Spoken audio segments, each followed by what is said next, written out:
Kamusta mga kabayan? Niha, for today's video po, ibibigyan ko po kayo ng idea ng isang ulam. Ayan, manok po ito. Igigisa po natin yung manok. Nalalagyan po natin ng bay leaves.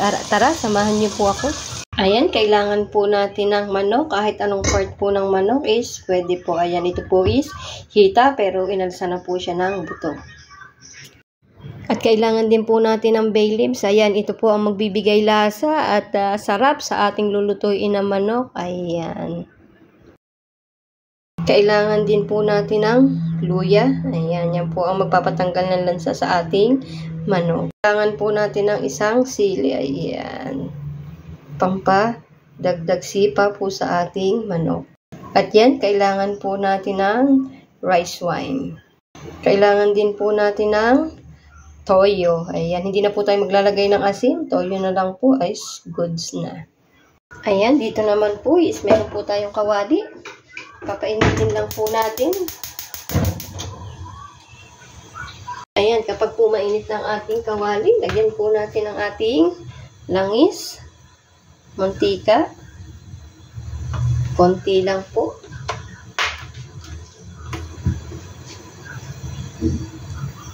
Ilagay na po natin ang ating luya.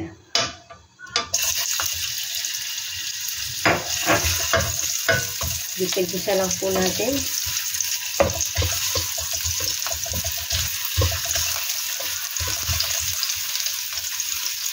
Masarap po itong recipe na ito. Mas masarap po siya pag mas maanghang na maanghang.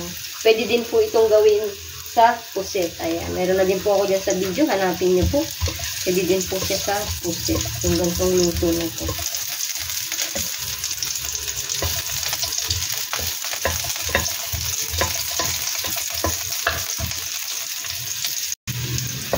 Madali lang po ito lutuin.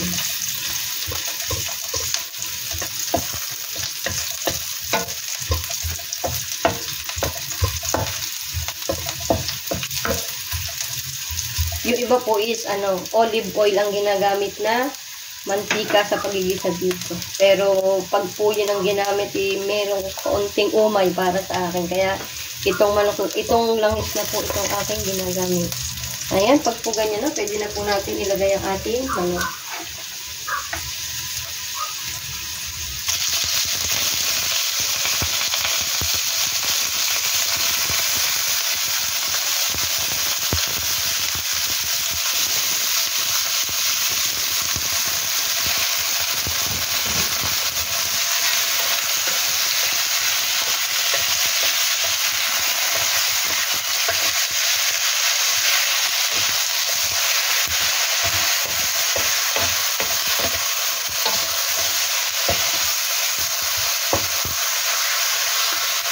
Ayan lang po natin pa.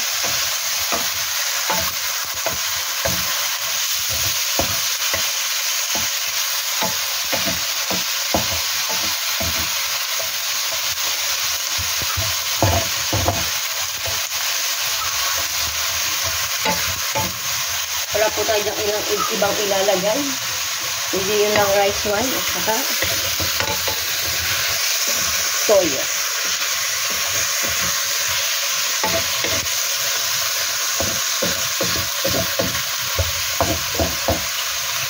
Yan lang po natin lumabas ang sarili niyang katas.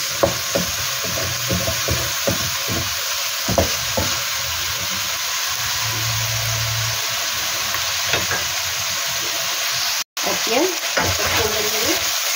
Okay na po ito.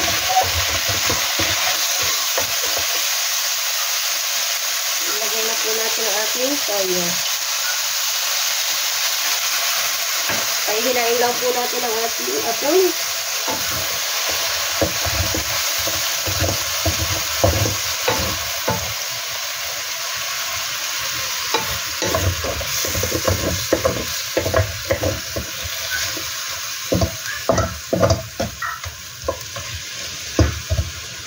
Lutuin lang po natin siya sa mahinang apoy. Ang manok naman po is hindi kailangan lutuin na matagal kasi hindi po siya nabugin.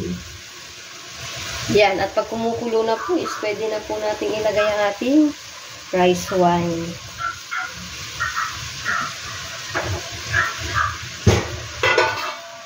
Tatakpan lang po natin ng konti, 5 minutes. Babalikan po natin mamaya. Yan, i-check po natin. Yan. Pag po ganyan, nakumukulo na.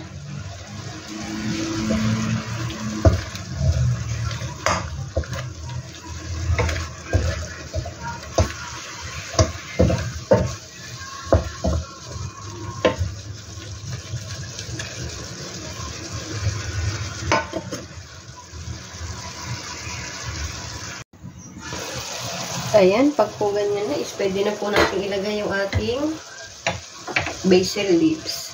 Ayan.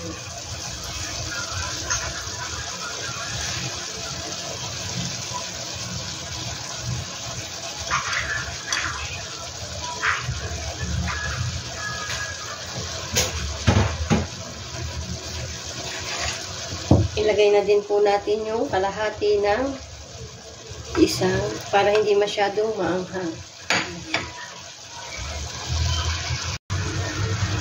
Tatakpan lang po natin.